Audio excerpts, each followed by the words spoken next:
Okay, so I'm getting people in, so I will start away. So, hello everyone, and welcome to the start of series 2 of my Instagram live interview series. It's the start of a new year, so let's hope that it goes somewhat better than what we've dealt with last year. I hope it will get better, but all we can do is keep our fingers crossed. But nevertheless, start of a new series, so I have a new guest popping on, Nina Gafni. She's a translator, and I will invite.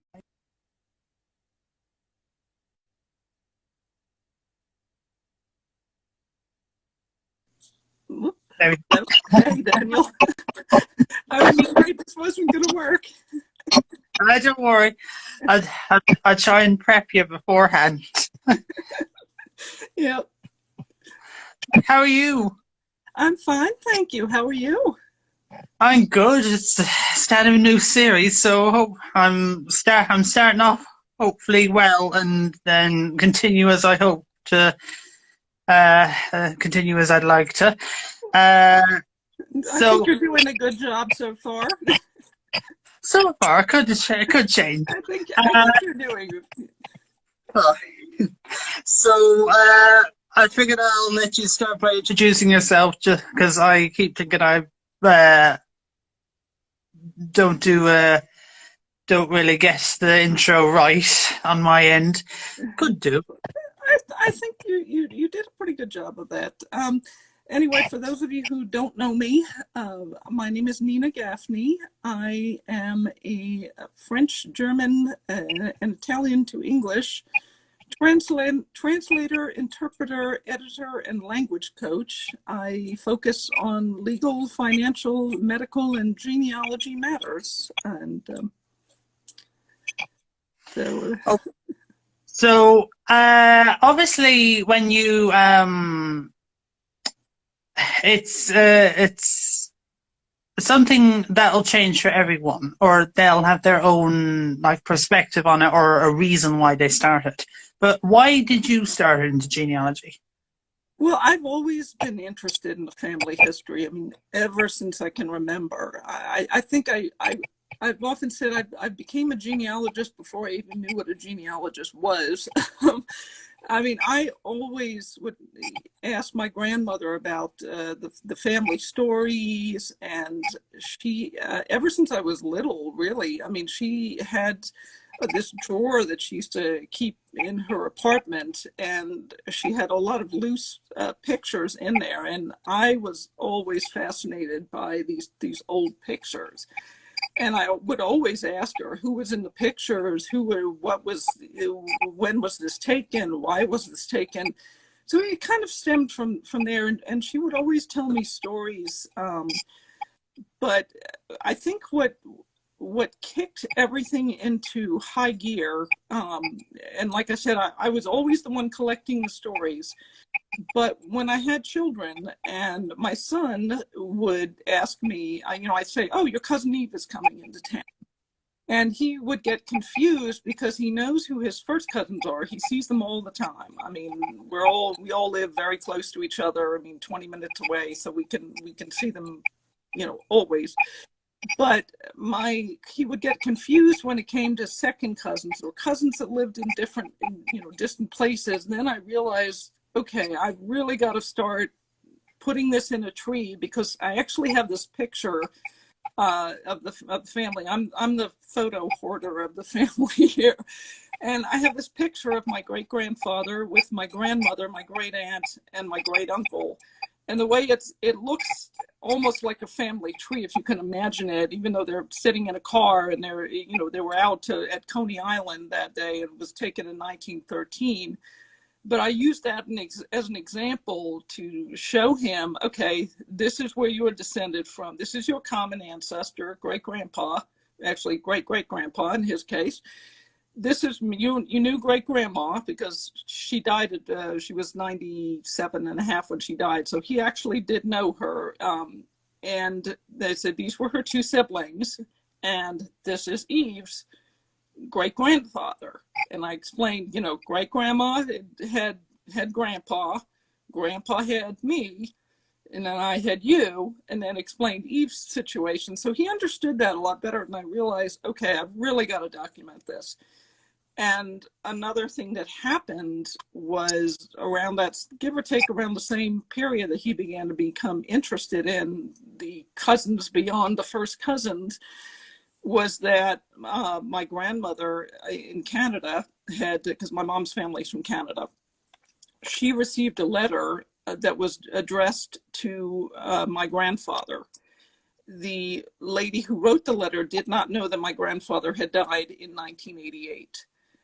And she showed me the letter, and I thought at first, was this some kind of hoax? Or, I mean, what is this? But then I realized, first of all, my grandmother confirmed that the letter was real, the person writing it was real, and the event that was described, which was a family visit, that was actually very real. And she remembered this lady's father and she described him as this brilliant doctor from Vienna, and she remembered that visit as if it was yesterday. And wow. I read further, and I realized this lady had, I knew that I had relatives who had gone to Saskatchewan, and that's it. End of story. I didn't know anything else about them. We lost all contact with that side of the family. And this lady wrote in the letter that her family had come to visit my family in Peterborough, Ontario, which is where my mother is from. She mentioned that her father was a doctor who had been born in Vienna, which is my grandmother remembered. And she mentioned that my great grandmother's name, which mentioned her maiden name, which was correct. And the fact that they visited and then they subsequently went to live in Saskatchewan, also correct. I mean, there were too many things in that letter that just checked out. So my grandmother, it kind of made sense to you that it didn't feel like a hoax at all. It was kind of there were too many. I mean, how would you know my great grandmother's maiden name?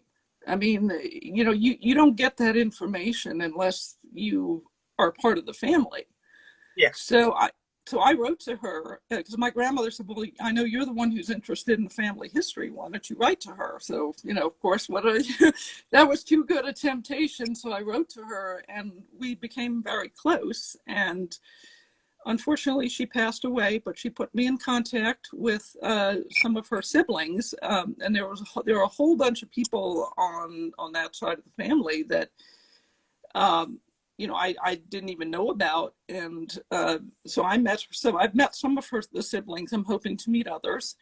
And one of her siblings and we are trying to figure out exactly what the nature of the relationship is, because we know that her father, or their father, I should say, and my great grandmother were cousins. But the reason we lost contact with them for so many years was that their father was a Holocaust survivor.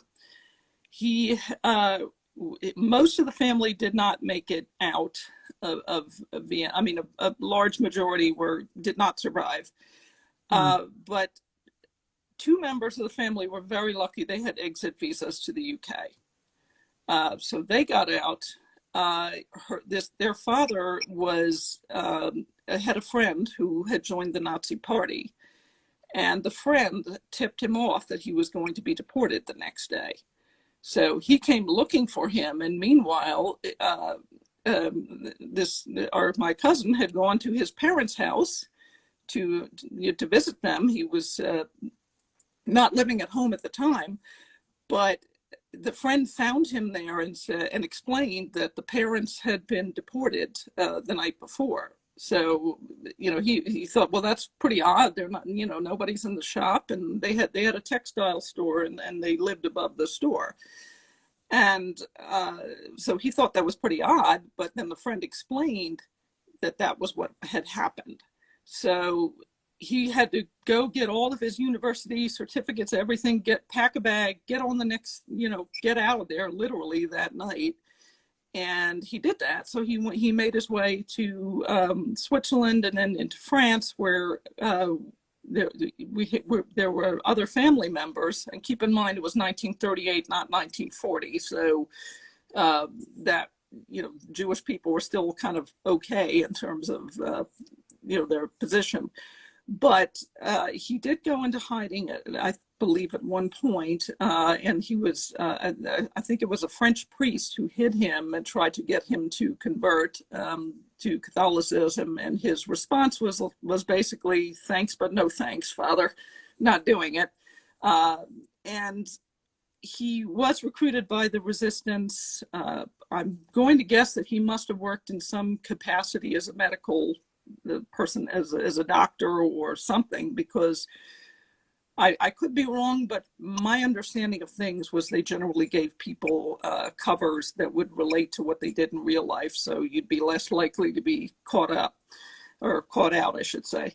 But he was evacuated to via Dunkirk to England, where he was interned in Pentonville prison for a year.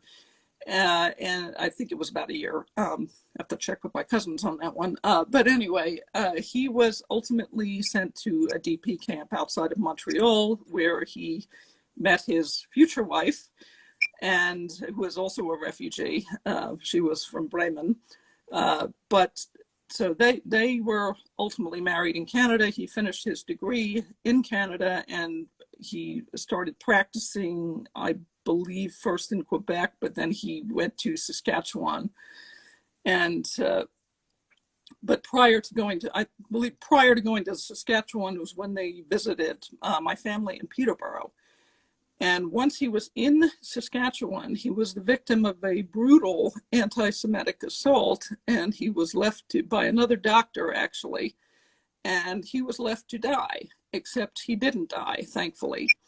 But at that point, he became convinced that there was maybe another Holocaust coming, and he had lost, almost all of the family in the Holocaust, and he was afraid that he was going to lose the rest of his family in North America. So he decided that in order to, quote, protect the family, he had to convert to Catholicism, sever all contacts with extended family members. Hence, we lost contact with these people in Saskatchewan, these family members. And his children were raised as Catholic and not told about their Judaism until they were much older. And they were also told that they couldn't talk about their Judaism because it would get everybody killed. So one of his daughters, my cousin, Franny Sheridan, wrote a play about the family, and of course spilled the beans. And the secret was out. So there was a lot of soul searching, naturally, and some members of the family have decided to explore their Judaism. And ultimately, their father went back to Vienna to try to figure out what happened to the family, and he eventually reclaimed his Judaism in a public ceremony at the Jewish Community Center in Vienna. And he's now buried in Central Cemetery in the Jewish section. But because when he didn't want to talk about his past for so long, my cousin, there were a lot of things that both my cousin and my cousins, I should say, but one cousin in particular, were working on sort of reconstructing the tree, if you want to call it that. And there were a lot of gaps that we didn't know about. And this has really been a collaborative effort, because, we're trying to just get everybody, find as many people as we can. And some people, we just don't know what happened to them during the Holocaust. And some people, we know exactly what happened to them. We've been trying to work together, and she knows certain things, I know other things. So we've been, every time we find a piece of the puzzle, and we've been working to get our DNA tested. I just got my mom tested, because my mom is going to be one of the key people in this situation, because certain people that are showing up as being distant to me are not going to be so distant to her. So it's been a kind of a collaborative process as well. So every time one of us gets a clue, we're calling the other one up, like, oh my God, look what I found. So, but it's been quite a journey, I will say. Sounds it, definitely. And that's probably the least you can call it, I think, after you saying what your family had Yeah. gone through for Well, you. yeah, but well, the big one of the bigger problems that we had was when her father did decide to talk about his life. He was older, his memory wasn't as great, and the problem is he referred to everybody over a certain age as tante or uncle, so aunt or uncle, when in fact they really weren't his aunt or uncle. So it gets a little confusing, because he always called my great grandmother Aunt Mary, and we are like 99.999% sure that she wasn't his aunt. So it's crazy. That can be a little confusing and it can throw you Yeah. off. Additionally, Yeah. Oh, so since you've been researching, like you would have used multiple sources and oh yeah. used different methods to research. Like, is there one that you found more helpful? Well, since I started, I would say things have kind of changed a little bit, because now that I'm enrolled in Boston University's certificate program, things have changed quite a bit in terms of my research methods. I've discovered a lot of things that I didn't even know about. For example, the Family Search Wiki is turning out to be my best friend, because it allows you to find out which records are online, which are not. I had family members who moved to different states, and you can see which records would be available in each state, for example, in the US. At a different time. So you would know that if you had, say, family members who moved from, say, I don't know, Virginia to, say, Oregon, and you're thinking, you're developing a research question for this person, like, who is the mother of, Jane Smith, or I'm just making up a name here, who, we know that she lived in Virginia and that she died in Oregon. You can go on the family search records to figure out, well, okay, we know she must have been born around 1850, say, or something. I'm just, again, making this up. You can go on, say, Family Search Wiki and find out, you might be thinking, oh, I'll just look for the civil birth records. Well, Virginia didn't start doing civil birth records until I think it was about 1853. So if you need to find Jane Smith in the town of whatever, like Harrisonburg, you need to look by the county. You need to look to see what churches were there, because it would be the church records that would be the ones that count. So you need to look through. So the Family Search Wiki provides you with a lot of detail on what records are available, what records are not. So you don't waste a lot of time looking for civil records when there aren't going to be any, or things like that. But I mean, that's one tool. I use a lot. The databases on Jewish Gen, because I focus a lot on Jewish genealogy. They have a lot of good databases. And I do a lot with that. JRI Poland is a good one. GeniaNet are things that I've looked at. I recently found a whole bunch of certificates. I love the metrical books also that you can find on Family Search. Those are really, really good for if you know what town your ancestors came from, especially if they came from the former Austro-Hungarian Empire, you can find a lot of images that way. And I've found my great grandmother's birth certificate that way, and they just have a lot of stuff. And you can also find I mean, you can find a lot of Jewish records. I also do a lot, because I do a lot of German genealogy as well. I like to look on things like Archeon for the church records, for the Protestant church records, Matricula for the Catholic ones. I've done more Protestant so far than I have done Catholic, so that's also. But I use a lot of because I have to read a lot of faded documents and things like that. I found a couple of really good resources for dealing with that problem. And that is like I've now started putting documents into VividPix, which is great. I love that. You can sort of, I mean, it's not perfect, but you can make the document much more readable. I've done for anybody who's doing transcription.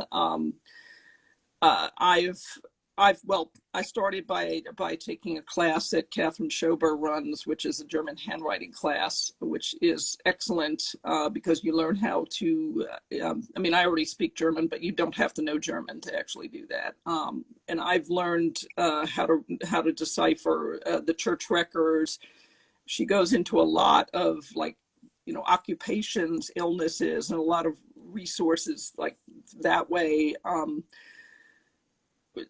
I've fallen in love with things like WordMine, because when you can't read part of the document, you can, because let's face it, our ancestors didn't always have great handwriting, and they weren't always the most educated of people, and you can plug some of the letters in there, and if you maybe recognize 2 or 3 letters, say, you can plug those 2 or 3 letters in, use some wildcards, and it'll give you all of the words in the German language that have that combination in there. So it makes it a lot easier to find that missing word that you just can't figure out.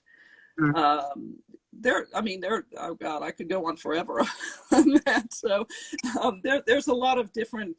But in terms of research, I would definitely, my favorites are definitely the Family Search Wiki. The card catalog at Ancestry is amazing. I just actually got off a lecture that was done by Brenna O'Sullivan about different ways to use the card catalog to research the U.S. Census records, and I'm about to start implementing some of that in there, but those are really my favorites. But WordMine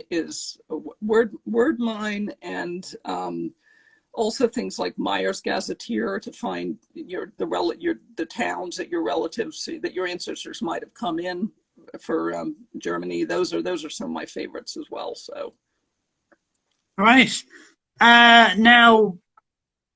I can imagine, judging by what you've been saying, you've got a lot on your plate. I do. So would there be any projects or ventures that you're currently pursuing? Actually, there's a lot, but I'll try to shorten this. First of all, I had an incident that happened for my personal research, my personal family research.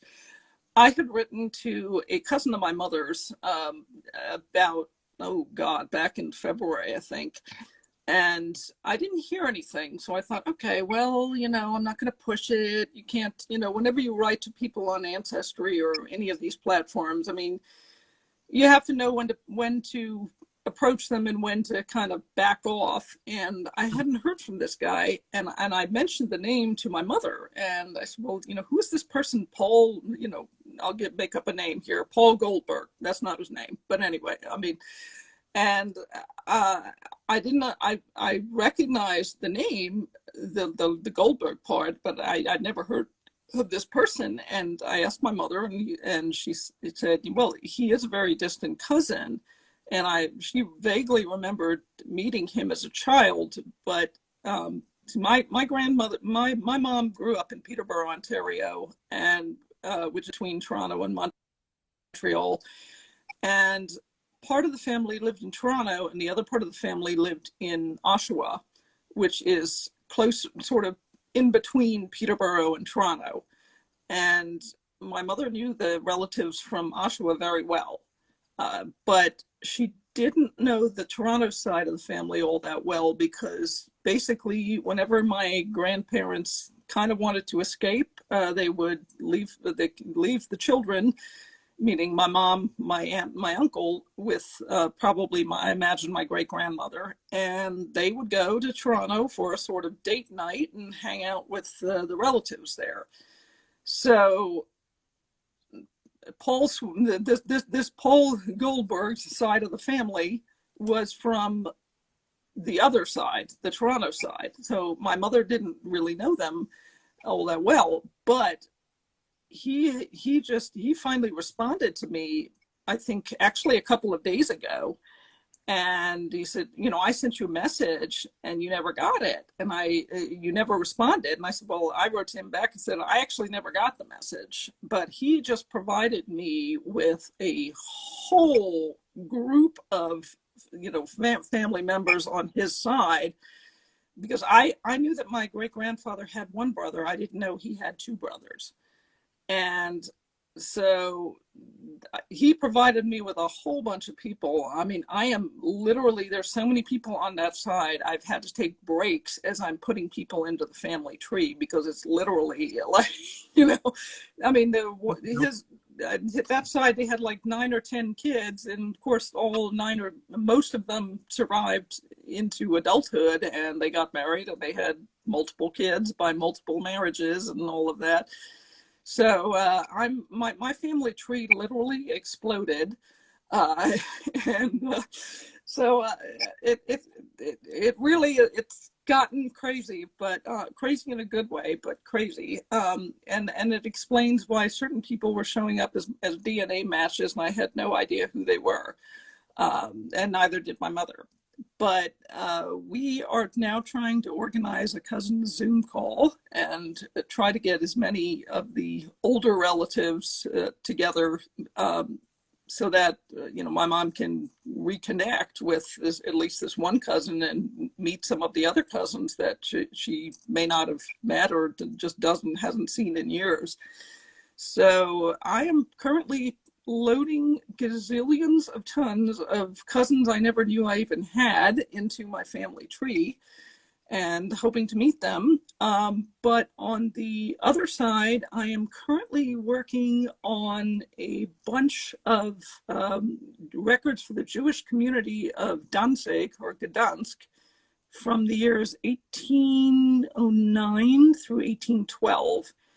And it's just around the time that the Jewish community was starting to take last names officially, because most of them, I mean, up until then, until they were pretty much forced to, most of them you were known as son of. So you would have been known as, say, Daniel, son of whatever your father's name is. And that doesn't exactly help people if they're trying to tax you, because there could be, let's say, I don't know what your father's name is, but let's say his name is John. Okay, so if you were Daniel, son of John, that really doesn't help you help the emperor or help the rulers or help anybody if they're trying to tax you, because there could be 50 other guys out there named Daniel, son of John. So how do they get the right Daniel, son of John? They have to give you a last name. So it's at the point where the community is just starting to take last names. And actually, it's a little crazy in terms of the handwriting. It gets a little, sort of florid all over the place, kind of writing. And but it's an interesting project. And so I'm working on that, but I'm also about to start a blog post, another blog post, which I haven't done in a while, but I recently completed a series of letters dating from 1853 to 1868 for a client who was, whose ancestor was the Prussian consul to the Dominican Republic in the 1850s and 1860s. And the client really wanted to know what was in those letters, not just from a point of view of family history, but also for world history. And she wanted to know if there was anything of importance for both of those areas. And the answer was yes. And two of those letters were addressed to none other than Otto von Bismarck. So the one, the only, and there were a lot of letters about. I mean, one letter I'm going to particularly focus on is this young man's job application to become Prussian consul to the Dominican Republic. And I know you're a little bit young, you're still in school, but a lot when people, I'm trying to tie this into how we can use this for present day purposes. I mean, when people apply for a job, as you know, when it's time to apply for a job, you have to think, well, why should you hire me over the 50 other people who might be applying for this job? What's my experience? What can I give to you, to your organization? Why do you need me? I mean, these are all questions that you have to ask yourself and present, you know, yourself as somebody you really, this organization really wants to hire. Well, this man wrote this absolutely brilliant job application letter and detailing his experiences overseas, the fact that he was a businessman, and he also detailed what Prussia would need to succeed, because all these other, all these other states, including the US, the UK, I think France, and then the German states, because Germany wasn't Germany yet. It was a bunch of individual states, and what they were doing, and why Prussia was getting fleeced, because they didn't have all this, they didn't have the proper representation in the area, and they need somebody with the know-how, and blah, blah, blah. But, this was this brilliant letter, like using exactly the same points that you need to sell yourself.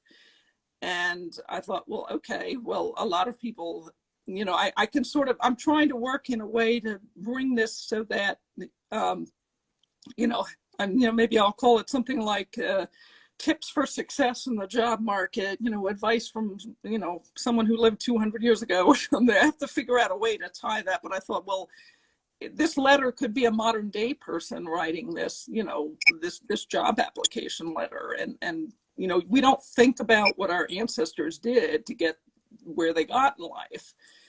And so I'm going to do something with that. I just haven't figured out exactly how I'm going to word it. But so that's kind of where we're at. And then I've got to start getting ready, because the certificate course starts up again in about 2 weeks. So so I'm going to have a lot on my plate. Fair enough. Now, I can imagine that you've probably been researching for a while. Is there, and obviously you'll pick up things along the way and you'll think, God, that's so handy. But is there anything that you wish you really knew at the start that you learned now? Oh God, there's a lot. I mean, I would say, as I research, I find out different things. And, I mean, the thing that comes to mind first is from the personal level, and then I can obviously go on professional level. But I'm a mother with 2 kids, and I'm sure if you've been to the doctor with your parents or whatever, they always ask you questions about the family history. Is there a history of whatever in your family, or is there what? And I mean, when I started to research, I found all of these things that people never talked about in the family, and I wish I had known that beforehand, because I had no idea that I knew that my great uncle had died at a very young age on my mother's side. He was 12 years old. I didn't know exactly what had happened, and I found that he had died on the operating table due to a medical mess up, shall we say, with the anesthesia. And I wasn't sure, and he was having an operation, and I really didn't know anything about that. I just knew he died young. He was a violin prodigy. He had just made a debut at Canada's Massey Hall, which is like, I don't know, maybe Carnegie Hall here, or maybe like National Concert Hall in Dublin or something. I mean, it was a pretty big deal. And his life was suddenly cut short. But I didn't know anything about that until I saw a newspaper article literally detailing that it was a medical mishap. And my great grandmother on my father's side, I knew that she lost a child very young, but I didn't know anything about that. And I found out in a German language newspaper in Cincinnati, because they were living in Cincinnati at the time, that she died of septicemia. And I don't know what happened, but I have children with disabilities. So obviously the doctors were doing a lot to figure out, well, is it genetic? Is it this or is it that?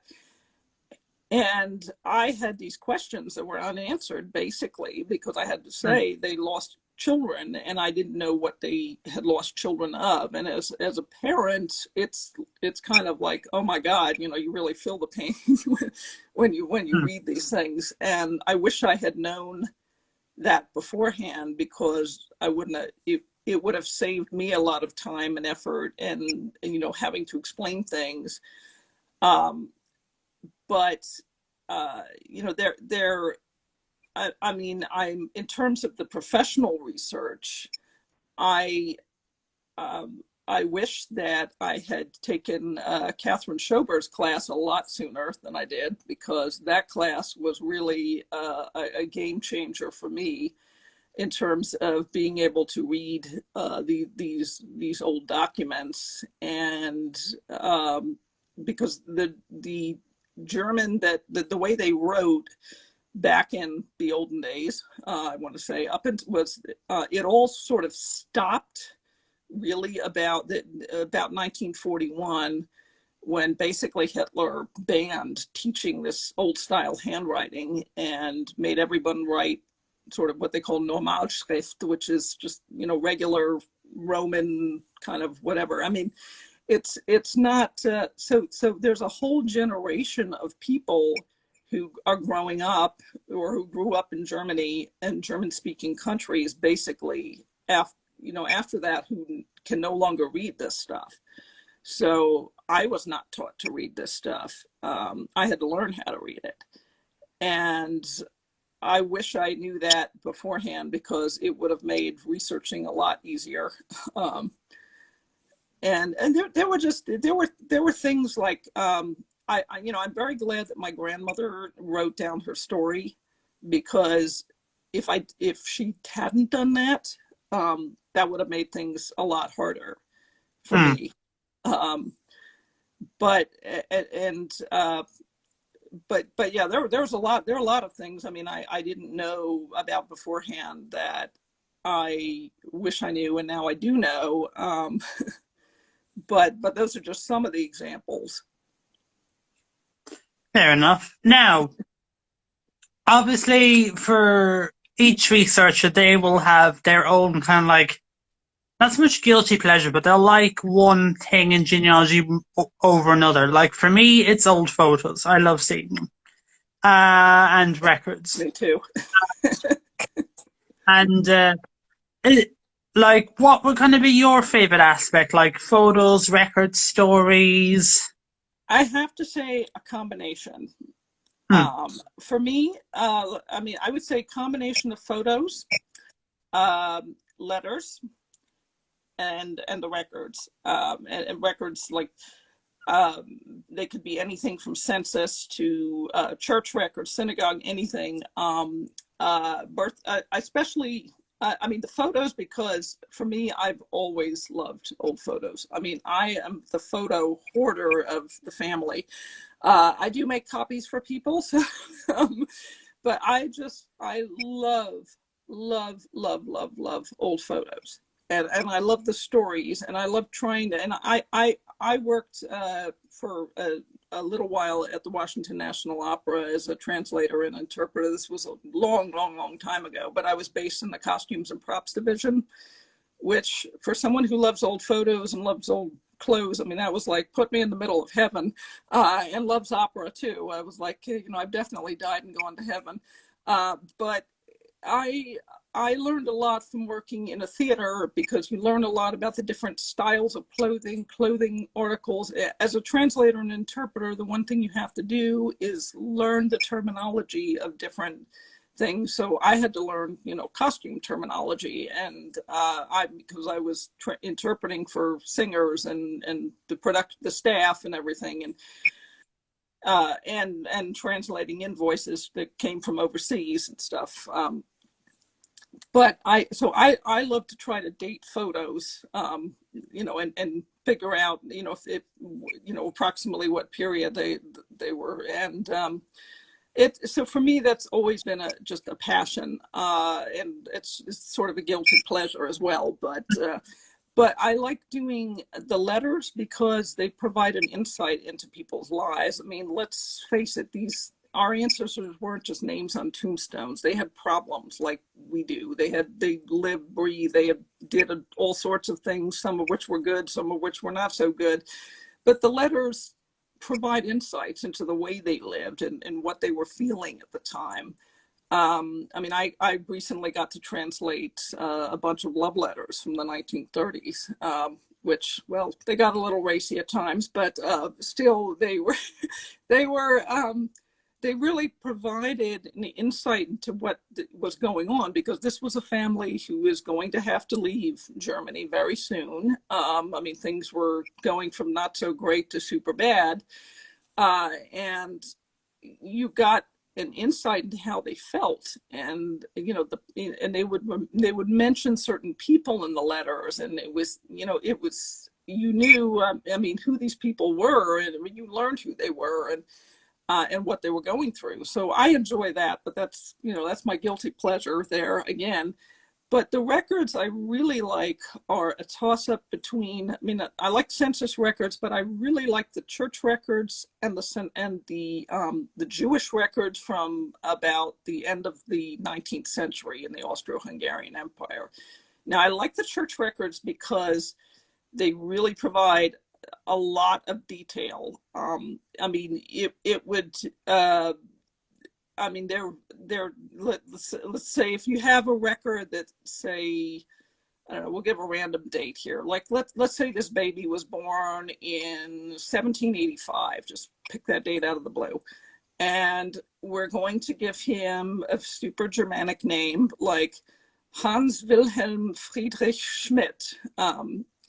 And it'll say something like Hans Wilhelm Friedrich Schmidt, legitimate or illegitimate, depending on what it is, son of the shoemaker from Mainz, Hans Wilhelm Karl Schmidt, and his wife, Anna Maria Schmidt, is it geborene Weber, which means born Weber, born. So that provides a lot of detail about this person. And then you have the witnesses. It'll say, we'll give them names like Johann Karl Schmidt, it'll say the shoemaker's apprentice, Johann Karl Schmidt, from, I think I said the family was in Mainz or whatever, let's just say from Mainz. I mean, it'll and then the next one will say, give her the name of Dorothea Katharina Weber, from, I don't know, Wiesbaden or whatever. And then the third one will, give him like Johann Friedrich Schmidt from, also Mainz or whatever. Well, you figure those names, and they'll also say both parents living in, Mainz or whatever. So the names of the witnesses will automatically, well, not automatically, but give you a sense of whether or not these witnesses could also be family members. Because if you notice, they've got some of the same names as the parents, as the parents' family names. There's a good chance they could be, They could be an uncle, they could be a cousin, they could be somebody in there. And we already know what the mother's maiden name was. So you can take your ancestors back a further at least one more generation just by knowing that information. But what I like about the Jewish records is they take that to the next level, because you've got, you might not have the mother's name, but you will at least have, I mean, actually, you will have the mother's name, excuse me. But you have often the mother's, the maternal grandfather's names and his occupation. So it's like you get that further generation in there. And I mean, there's just a lot of details in those as well. So, I mean, I found out things like I think my great great grandfather was a toll collector, and his son-in-law, just from this birth certificate, my great grandmother, the son-in-law, the father, my great grandmother's father was, my great great grandfather, I should say, was a shop assistant. And so it's just like all these crazy detail on the family members, you know, and it's just I mean, I love getting that extra generation in there. So I can imagine. So those are my weaknesses. Yeah, I want to know, because like I think on someone, I can't remember who, but I remember someone saying to me, "Oh, I have about 9,000 in my tree," and I'm kind of looking at them saying, "What?" Because I wish I had that many. Well, you probably the problem with Jewish genealogy is it's very difficult to get back. Maybe I mean, if you get to like 1750, you're lucky, because I mean it's very, everybody was son of, so you know and it changed all the time. So it was kind of crazy. But I mean, I've got one client, I mean, he's not Jewish, but his family tree, I've been able to trace him back into, I think, the 1500s, because it's a lot easier when you're like when you're not Jewish to go back further and further, because they all had last names. So I mean, some of his lines I can get back into about 1580 something, or maybe actually a little bit low, maybe further than that. But that's because they were, they didn't change last names. I mean, Jewish people often change last names, and like, for example, in the Austro-Hungarian Empire, they were often given, because there were legal restrictions on the number of Jewish people who could have a civil ceremony, which would be the legal wedding ceremony. Many of the children are listed as being illegitimate, and they're often given the mother's maiden name. So it makes it very, very difficult to track some of these, what the last name should have been. So, I mean, because you're constantly being given your mother's name. So my cousin and I we were just reviewing a record from, I think it was about maybe it was 1880s or something. I can't remember now. I'll have to look at it again. But we're not sure if this person is on the paternal line or the maternal line, because again, they were listed as being illegitimate, which is, everybody was pretty much listed as being illegitimate. I mean, many people, and they were given their mother's name. So it's like, okay, this is crazy, And then when they got here, they all changed their names again. Like I mean, a lot of them changed their names like the 1920s, 1930s, because there were quotas on Jewish students that could be, and the numbers of Jewish students that could be admitted to some of the universities. So you get further name changes, and it's just like crazy. I mean, you. I can imagine. Is there like an interesting story or event, if you feel like sharing? You don't have to. Yeah, we can move on. That you discovered in your family's history. Well, actually, there's a bunch, but we're not exactly scandal free in the family. But um, there there's one the one story in particular that I I sort of knew about, but I didn't know the full details on. And that is my on my father's side, my that's my paternal great grandfather was kind of the black sheep of the family, I would say, and he had left my great grandmother for another woman, and he did something that today I think he would be in jail for. And that is, he picked the kids up from school one day and he took them across the country with his. He left my great grandmother for a woman who he would eventually marry, and she was a Ziegfeld girl, an actress, and he took them to Reno, Nevada, and they traveled with her. Well, he took the children, picked them up from school, just took them out, ran off to Reno, Nevada, with his future second wife, Henrietta, and Henrietta's son, Ralph. And my great grandmother didn't know what had happened to the children. She went to the school to get them she found that they had been picked up by their father, and she didn't know where they were. But he took the kids and went to Reno, Nevada, got his divorce in one room, got married again in another room, and so I did not, and my grandmother remembered this, but she and her siblings were told to say that they wanted to live with their father. But when I was doing research on this to try to document the different marriages, I found that there was a newspaper article about this, and I had found that my great grandmother had initiated divorce proceedings in New York.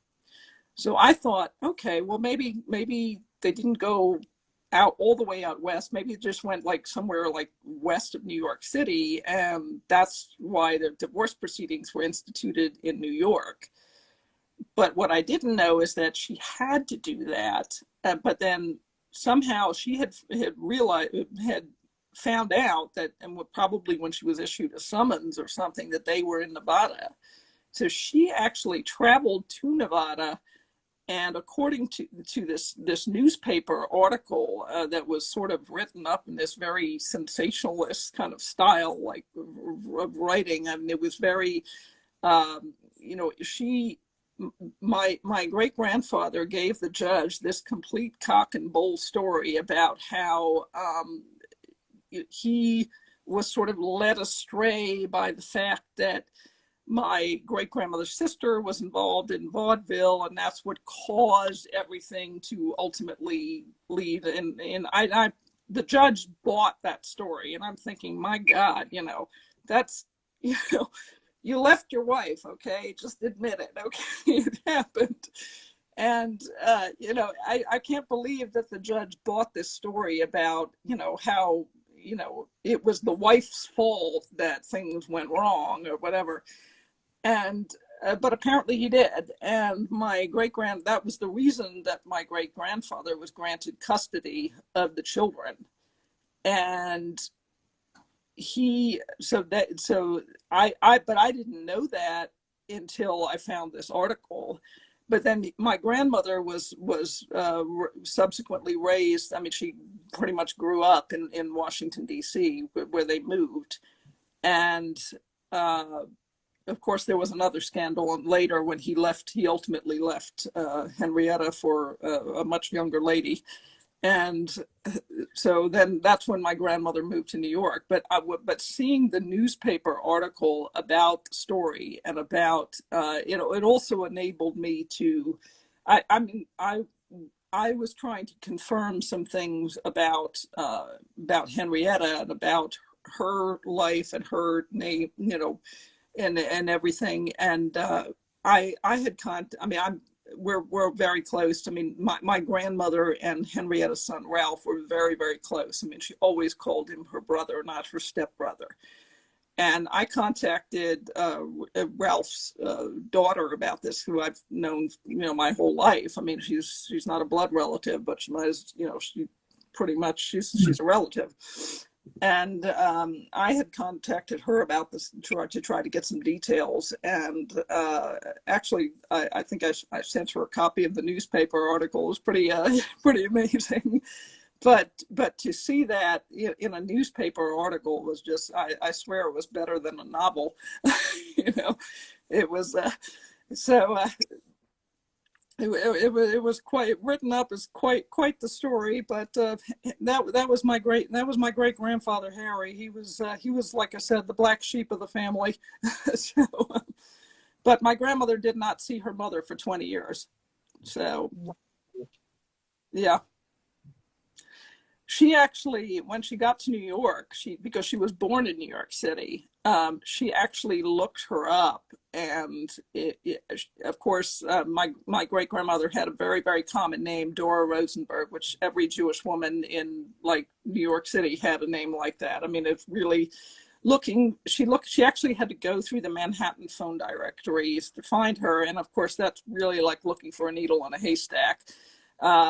Because it was such a common name. Dora and Rosenberg together were like, why don't you name your child Mary Smith or something like that, But she did find her, and she had gone to every single place where there was a Dora Rosenberg, and just to see, on a whim, she looked her up, and she wrote her a note saying, if you're the mother of Faye, Ruth, and Wilbur, Faye is downstairs and would like to meet with you. And her mother, she came down and she said, well, I'd like to meet with you, and that's how she was reunited with her mother after 20 Wow. years. So, but yeah. So, Now, for anyone listening, I'm getting to, the end of my interview with Nina. But if you have any questions, please put them in while I'm asking these last two. So, I think everyone will have their own kind of like not definition or kind of like meaning, but like, what does genealogy mean to you? for me, it's about the studying the relationships, and finding the family members. I mean, there were so many gaps that I've had on my personal research, and even in my professional research. And to me, I just love when I find that connection between the people. For example, in the series of letters I did, one thing that I had to explain to my client is that one of the letters, this person, they were trying to find out about the background of this person who was applying, this ancestor of hers who was trying to apply for this job. And one of the people who wrote this letter, there were a lot of back and forth between different people because, it took a long time to get everything verified.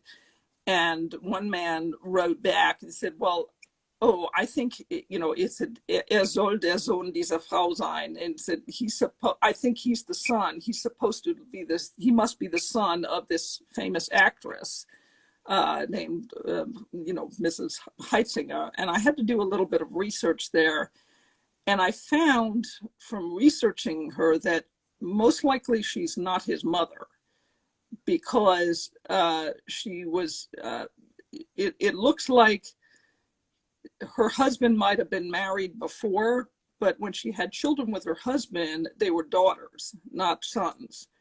And it said that he had most likely had a brother who was serving as an aide de camp to this very famous field marshal.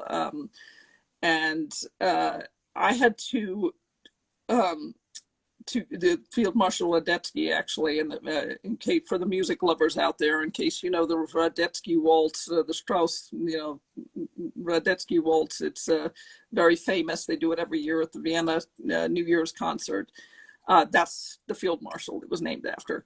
But anyway, I had to do a little bit of research, and I realized that most likely she was either a stepmother or an aunt or something, but she probably wasn't his actual mother, although it's not entirely clear. But in subsequent letters, I realized when I did a little more research that the subsequent letters, he was asking for his male to be the guy, the candidate, the ancestor, was asking for his mail to be delivered to the Heitzinger residence, which was the Heitzinger, meaning there's clearly a relationship between these people. And this woman later married a man named Anton Heitzinger, who was a very famous opera singer.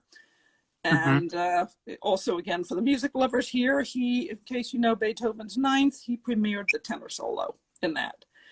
So he's pretty famous. I mean, he's premiering the tenor solo in Beethoven's Ninth. I mean, this is not just, any old opera singer. He's, pretty well known. And he had achieved the title of Kammersinger. So he was chamber singer, which is like getting an OBE or something. And so the fact that his mail is going to the Heitzinger residence, he clearly has some kind of connection to Heitzinger's wife, Amalia Heitzinger, who was probably his stepmother or his aunt or something. And she had daughters by her husband, and the daughters have the same last name as him. Well, there's a family connection there. There's gotta be. There's just no way there could not be. So for me, it's just finding that little tidbit and that little thing that is just, I don't know. I get a kick out of that. Maybe other people don't, but I do. I mean, that were, the letter when they mentioned their uncle so-and-so, and then you have to figure out who the uncle so-and-so is, or, but, like I said, that was kind of fun figuring out. I was like, oh, wait, he's a pretty famous opera singer, I mean? So, I don't know. That I get the kicks out of those little things. So I'm sure you'll find it one of the days, Nina. And the last one I have is because of the stopping for anyone, and obviously there need to be so like my age picking. Sorry, you're cutting out here. Yeah, I seem to be doing that a lot today, an awful lot. So can you hear me now? Or? I can hear you now. Fine. So essentially, as time goes on, so like there'll need to be more like young genealogists picking up the pieces of those that once were before them. Do you think, in your opinion, that there is enough like places for young genealogists to like learn and chat with each other? Well, I found that well, first of all, I like to say that what you're doing with your groups like the Hidden Branch and the Brick Wall Busters, I think that's great because it really raises awareness. I mean, of people, and you want to get young people interested in doing the genealogy. And I really like the way you're going about that, because let's face it, if young people don't get into it, it dies with me and my generation, and you don't want that to happen. I try to, I guess in terms of getting other young genealogists to talk to each other, I think that one way to encourage people to, one thing I'd like to see even more of, I should say, is classes and programs geared towards not well towards anybody, but towards specifically towards getting young people a little bit more interested. I think schools, for one thing, should be doing things like with history classes, and I think there should be programs in the schools. I would love to see that.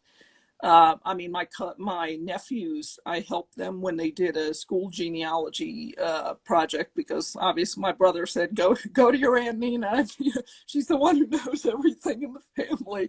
But and even I had, I'm hoping that in my own small way, I influenced my nephew recently. He was the one, I put him in charge of getting my mom's DNA tested. And over the holidays, I mean, I couldn't be there with him because of the pandemic, but I was spending a lot of time telling him about the family stories and things. And I've, I mean, I think that I mean, what I would strongly recommend that people do is start doing. There's a lot of courses, webinars that people can do, and I highly recommend them. I think that I mean, I just got on things like Cindy's List, and I think that would be a good place. You should make sure the group gets on there because it's a good place to get noticed. But I think basically getting on webinars is always good. Getting anything where you can get your name out there, maybe even LinkedIn or places like that. I mean, I've joined a couple of genealogy things on LinkedIn. I mean, Facebook, Twitter. I mean, those are really those have been hugely helpful. I mean, there's a lot of like different things. Like I do things like on genealogy translations, and there's different like special interest genealogy groups are always good for young, any genealogist in any age. I mean, to get yourself known. Like I do things like for like German special interest groups for genealogy, for Jewish. There are several different Facebook groups. I mean, I'm happy to, if anyone wants them, I'm happy to provide them with the info. I mean, I do like a lot of like tracing the tribe. I do I mean, oh God, I think I'm part of like, I don't even know how many Jewish genealogy groups on Facebook, because a lot of them are special interests. Like, I mean, some are more interested in, say, Lithuania or Jewish people from specific towns or whatever. So I do a lot of those, and those are good for genealogists of all ages. But I really would like to see more programs in the schools to encourage to talk to their grandparents or their great grandparents or whoever you have, because it's very important to talk to the oldest living people. So, oops, sorry, I think you're freezing there. You were saying, oh, sorry. I would really like to see more programs in the schools, because I mean, even if there's something like a school club or something, anything that gets people to work together on this. But definitely, I recommend people take as many courses, like, there's online webinars, online. I mean, really, because there's so much out there that I mean, I just learned. Right before I came here, I was listening to Brenna O'Sullivan, and I was doing stuff for the U.S. Census, and there were just little tidbits I didn't even realize that would make my research better. So, I mean, that's just whatever. That's what I would suggest. But definitely get your groups out on Cindy's List and places like that, because those would help for getting yourself known. Oops. Sorry, I think you froze there. No, I think you're still here. So Okay. I, I think what you said is very true. Like, is it like I like the bit where you kind of said that you'd like to see a bit more in schools. And I mean, for a while before the pandemic happened, I was doing like a genealogy club in my own school, and I did, and it was like a week of Christmas, I think, a year ago or something, and I actually did 3 small little family history classes with my history class. A few of them, like, they got everyone engaged, which was surprising, because I was not expecting like that many to be actually somewhat a little interested, just a little. Like, they had some little strand of interest in it, and it was only kind of when I saw that kind of a few people were kind of asking me, "Oh, how'd you do this? How'd you do that?" It was kind of going like, "Right, this is I like that. yeah." But I think I might wrap this up here. So thank you, Dina, for coming on and being a wonderful guest. I mean, Well, it thank you. It was delightful. it was probably a little longer than usual, but it was worth it. There were loads of interesting stories. Sorry. Hope I didn't bore anyone to tears. No, it was definitely interesting. Like, I loved hearing about the stories that you would come across in your own family history. I like that. Yeah. So I think I'll wrap it up there. Thank you, Nina. Yeah, And thank you, Daniel.